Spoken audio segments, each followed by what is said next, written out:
ఈ అందరు సోదర సోదరీమణులందరికీ కూడా నేను శుభాకాంక్షలు తెలియజేస్తా ఉన్నా. ఇక వేదిక మీద ఉన్న భారతీయ జనతా పార్టీ నాయకులందరికీ, నా కార్యకర్త సోదరులందరికీ కూడా, గజ్వేల్ పట్టణం నుంచి వచ్చిన అందరూ బంధువులకు కూడా నేను హృదయపూర్వకంగా నమస్కారాలు తెలియజేస్తా ఉన్నా. గజ్వేల్కి వస్తే అప్పుడప్పుడు కేసీఆర్ని మిస్ చేస్తాం. టీవీలలో ఆయన ప్రెస్ మీట్లను మిస్ చేస్తాం, ఆయన మాటల్ని మిస్ చేస్తాం.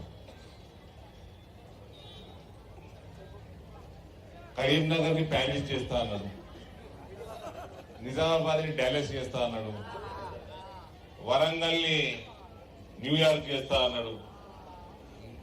అంటే తాగి అన్నాడు. ఆయనకి యాద ఉండవు, మనకి యాద ఉండవు, కానీ అన్నాడు. నేనన్నా గవ్విటినే అట్లా చేసి ఉంటే గజ్వేల్ ఏం చేస్తాడో అనుకున్నా. గజ్వేలు కేసీఆర్ ముక్కు లెక్కనే ఉన్నదా.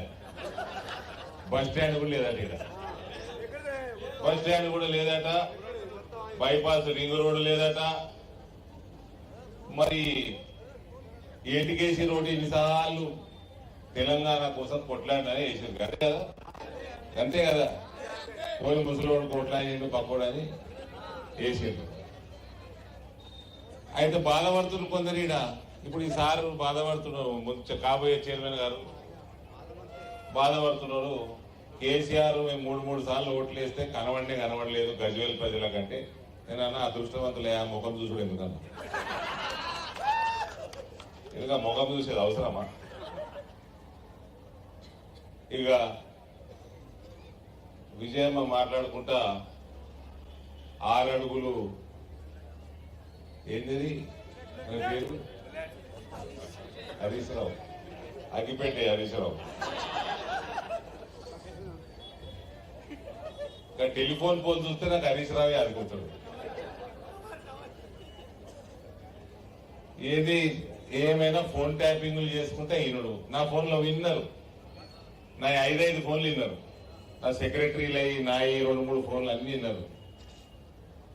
ఎన్ని బూతులు తిట్టిన కేసీఆర్ని, కేటీఆర్ని.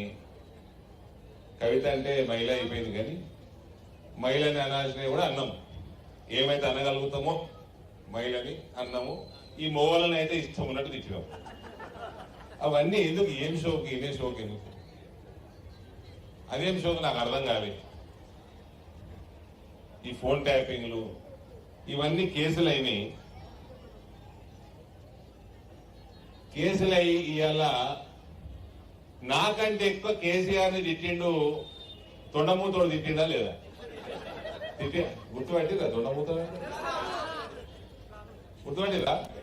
వాళ్ళు అగో టిల్లు అంటుండవు. నాకంటే ఎక్కడ తిట్టిండు కేసీఆర్ని. కాళేశ్వరంలో 1,00,000 కోట్లు తెలంగాణ ధనం మింగింది కల్వకుంట్ల కుటుంబం, అవునా కాదా? సరే మింగితే మింగిండ్రు, కనీసం కాళేశ్వరం ప్రాజెక్టులన్నా చక్కగా కట్టిండ్రు అంటే అవి కట్టలే. అలా నీళ్లు నిలవ చెయ్యరాదు, ఆ ప్రాజెక్టులు కూలిపోతాయి, అవి కూలగొట్టి మళ్ళా కట్టాల్సిందే. దీనికంటే దౌర్భాగ్యం ఏమైనా ఉంటుందా బ్రదర్? దీనికంటే దౌర్భాగ్యం ఏమైనా ఉంటుందా? అటువంటి కుటుంబం కల్వకుంట్ల కుటుంబం.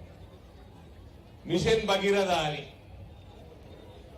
చెరువులు సాగు చేసుడు, ఇండ్లకి నల్లల నీళ్ళు ఇచ్చుడు, ఇటువంటి స్కీములన్నీ కూడా పెట్టి